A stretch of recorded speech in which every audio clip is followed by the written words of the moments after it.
les quiero conversar un poco sobre los derechos humanos en la agenda internacional. Y primero que todo quiero decir que a partir de la Segunda Guerra Mundial, los derechos humanos se encuentran sin duda alguna en la agenda internacional. Es decir, a partir de la Segunda Guerra Mundial, de la finalización de la Segunda Guerra Mundial en 1945, se generó un consenso mundial a favor de los derechos humanos, la democracia y el desarrollo. Desde entonces se desarrollaron sistemas internacionales de protección de los derechos humanos. Obviamente en Venezuela nos interesa destacar el Sistema Universal de Protección de Derechos Humanos en el marco de las Naciones Unidas, pero también el Sistema Interamericano en el marco de la Organización de Estados Americanos, la OEA. En relación al sistema de Naciones Unidas, quiero decir que la Carta de las Naciones Unidas de 1945, en esta se menciona la importancia de los derechos humanos, pero no fueron enumerados sino 3 años después, en 1948, con la Declaración Universal de los Derechos Humanos. En el marco de la internacionalización de los derechos humanos desde 1945, se empezó a crear una arquitectura normativa, o también llamada en latín un corpus iuris, en materia de derechos humanos. A partir de entonces fueron reconocidos en distintos instrumentos internacionales como declaraciones, tratados, convenciones, pactos, tanto los derechos civiles y políticos, como por ejemplo la vida, la integridad física, la libertad personal, la libertad de expresión, como los derechos económicos, sociales y culturales, como por ejemplo la educación, la salud, el trabajo. Es decir, los derechos humanos representan una conquista de la humanidad. Después de tanto tiempo, después de tantas luchas, después de tantos y grandes sufrimientos. La Carta de las Naciones Unidas de 1945 reconoce la importancia de los derechos humanos, pero insisto, estos fueron enumerados, fue en la Declaración Universal de los Derechos Humanos de 1948 que estableció un catálogo aceptado universalmente de cada derecho humano, incluyendo, ya lo dije, tanto los derechos civiles y políticos como los derechos económicos, sociales y culturales. Sin embargo, la Declaración Universal no era un tratado. Los tratados vinieron 18 años después, en 1966, cuando se adoptan los 2 tratados más importantes en el marco de las Naciones Unidas que conforman ese Bill of Rights, esa Carta Internacional de los Derechos Humanos. Estos tratados son el Pacto Internacional de Derechos Económicos, Sociales y Culturales y el Pacto Internacional de Derechos Civiles y Políticos. A partir de estos 2 instrumentos jurídicos internacionales se desarrollan otros instrumentos normativos que desarrollan tanto los derechos civiles y políticos, ya dije algunos ejemplos, la vida, la libertad personal, la libertad de expresión, la integridad física, entre otros, pero también derechos económicos, sociales y culturales, como la salud, la educación, el trabajo, entre otros. Para concluir, en este periodo entonces post Segunda Guerra Mundial, quiero destacar algunas ideas medulares. 1. Primero, se destaca el valor de la persona humana dotada de su dignidad. Es decir, la dignidad humana representa la médula esencial de cada derecho humano. Además, la persona es concebida como sujeto jurídico internacional, es decir, se concibe la subjetividad jurídica de la persona, especialmente en relación a que si sus derechos humanos son violados, se pueden activar mecanismos internacionales para su protección y la persona puede participar en estos mecanismos internacionales, conforme a lo que dispongan los instrumentos internacionales, los tratados y con la intervención de órganos internacionales de derechos humanos.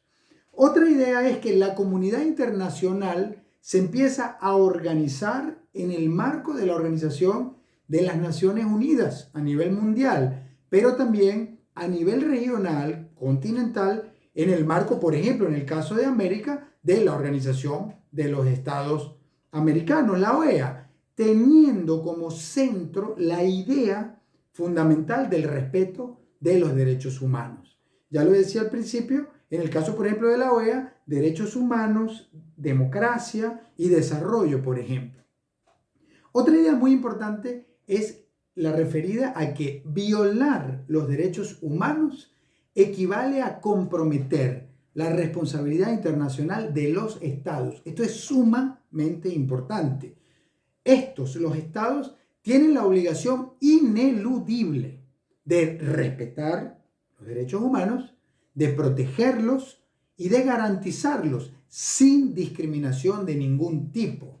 como parte de la responsabilidad que tienen de cumplir de buena fe los tratados. Esto es lo que en el derecho internacional se llama el principio pacta sunt servanda, y además conforme a principios y fuentes del derecho internacional. Es decir, a partir de entonces ya un Estado no solo se entiende como responsable, por ejemplo, por haber cometido hechos ilícitos internacionales contra otros estados, sino que además ese Estado se entiende responsable internacionalmente si viola los derechos humanos. Otra idea muy importante es que los derechos humanos a partir de 1945 representan una conquista de la humanidad, luego de muchas lágrimas, luego de mucha sangre derramada. Una historia además que inclusive podríamos describir desde antes, por ejemplo, de Jesucristo,